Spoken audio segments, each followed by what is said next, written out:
Un pays parmi les plus méconnus d'Amérique du Sud, niché entre deux géants que sont l'Argentine et le Brésil. Un pays qui a organisé et remporté la première Coupe du Monde de football en 1930, ce pays c'est l'Uruguay. Yo, j'espère que tu vas bien. Aujourd'hui on se retrouve pour une nouvelle vidéo dans laquelle on va découvrir l'Uruguay. J'espère que cette vidéo va te plaire et on est parti. Tout d'abord on va faire une petite présentation du pays. L'Uruguay est un pays d'Amérique du Sud. Il partage ses frontières avec le Brésil et l'Argentine. Le pays a une superficie de 176 220 km², soit un peu plus grand que le Suriname mais plus petit que le Cambodge. Pour comparer, la France est 3 fois plus grande que l'Uruguay en superficie. L'Uruguay est peuplé par seulement 3 423 000 habitants, soit la 132e place des pays du monde. Il est plus peuplé que la Mongolie mais moins peuplé que l'Érythrée. La population uruguayenne correspond à une ville européenne comme la capitale allemande qui est Berlin avec ses 3 600 000 habitants. La capitale de l'Uruguay est Montevideo avec 1,381 million d'habitants en 2017. La capitale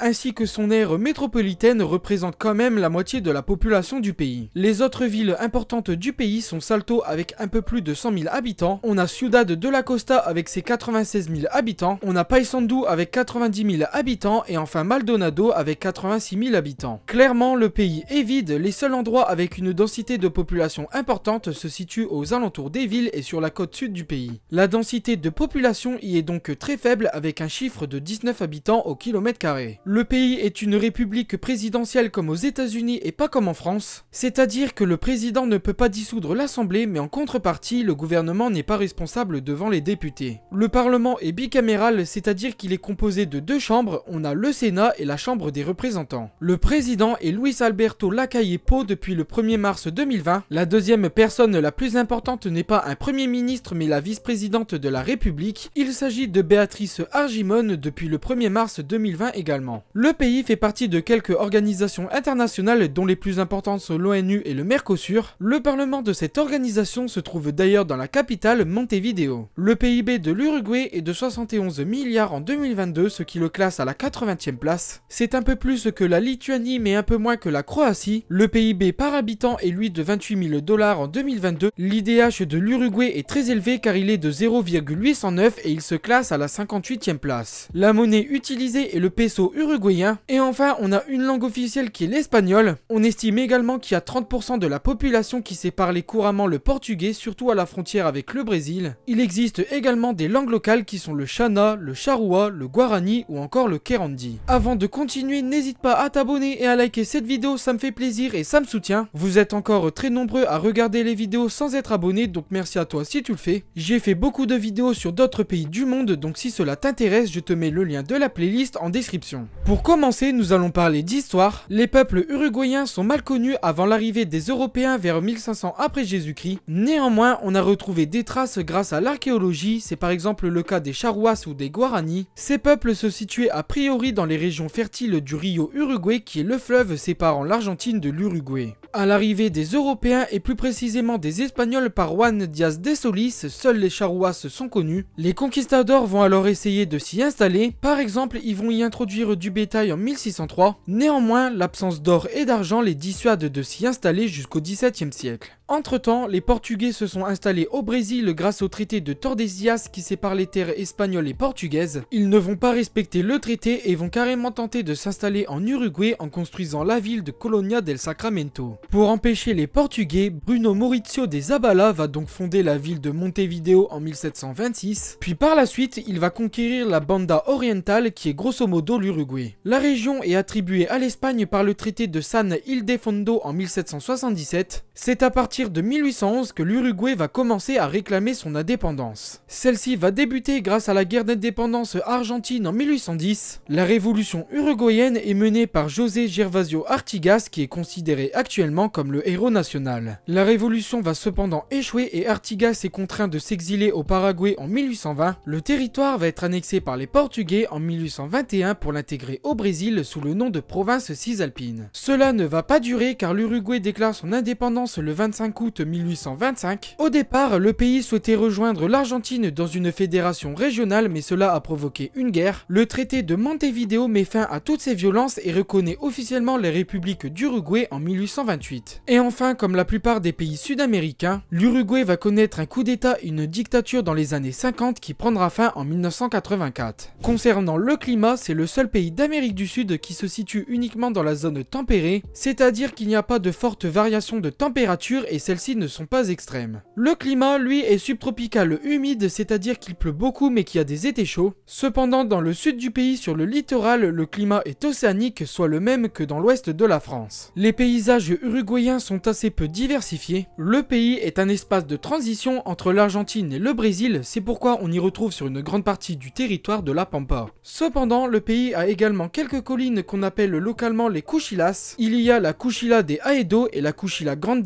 avec le point culminant qui est le Cerro Catedral à 514 mètres d'altitude. On retrouve aussi un réseau hydrographique dense, autrement dit il y a beaucoup de cours d'eau. Il y a par exemple le Rio Uruguay qui est le plus important du pays. Il se jette dans la célèbre embouchure du Rio de la Plata. On a également le Rio Arapey Grande ou le Rio Dayman. L'Uruguay, malgré sa petite taille, regorge d'espèces animales. On peut y retrouver le chat margueil qui est très commun, le chat du Pantanal, le chat de Geoffroy, des oslots ou des pumas. Il n'y a pas que des félins, je vous rassure, il y a aussi les singes hurleurs noirs qu'on appelle des Alouatta caraya. Vous pourrez les retrouver dans l'extrême nord du pays. Il y a aussi des cerfs de pampa, des tamas noirs, des coatis, des jaguars, des capybaras et de nombreuses espèces d'oiseaux rares comme le grand nandou. L'Uruguay est un pays peu touristique, il faut dire, mais pourtant il regorge de lieux magnifiques à visiter. Il y a par exemple la capitale Montevideo avec sa vieille ville parfaite pour se détendre, mais aussi Colonia del Sacramento qui est l'une des plus anciennes villes du pays. Nous avons également Salto et Paysandú. Comme site naturel à visiter, je peux te proposer le parc national de Sainte-Thérèse, Cabo Polonio ou encore l'Isla de Lobos qui est réputée pour sa faune et fleurs abondantes. Enfin, nous avons la Punta del Este, la Rambla, la vallée du Lunarero ou le parc Rodo. La cuisine uruguayenne est fortement inspirée de celle espagnole car ce sont des Espagnols qui ont fondé le pays. Il y a aussi une forte influence italienne car tout simplement les Uruguayens aiment bien la cuisine italienne. Comme pour l'Argentine, les Uruguayens sont fans des barbecues avec des assortiments de bœuf, des boudins, des tripes, etc.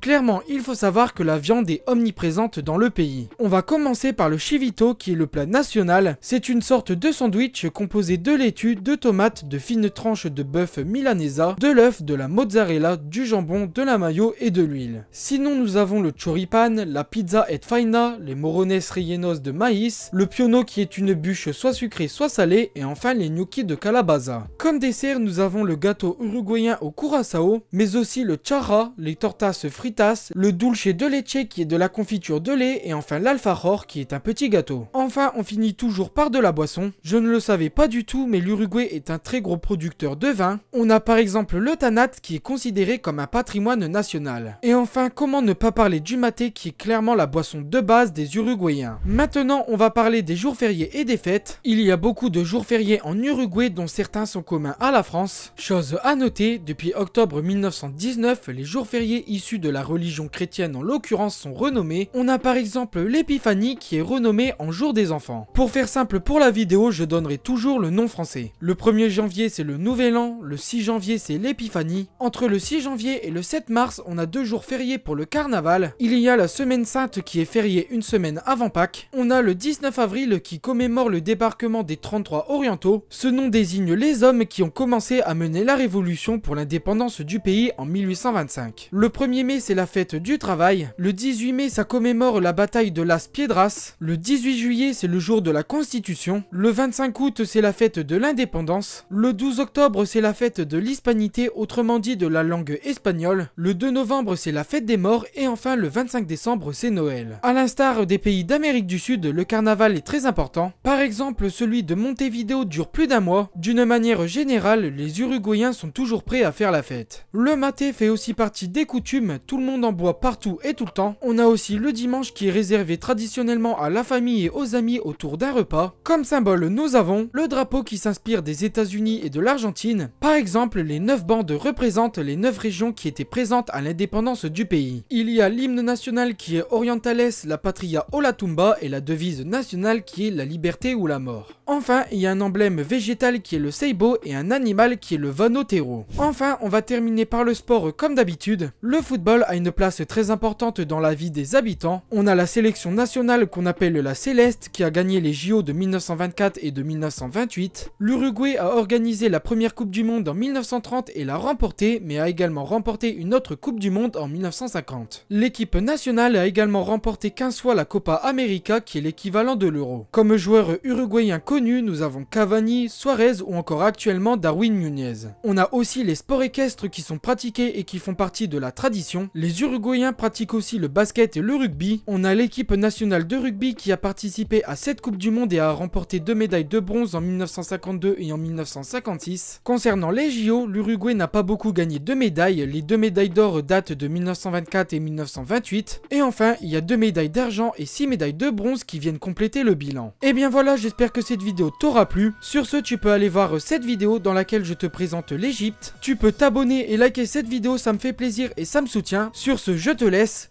Ciao ciao.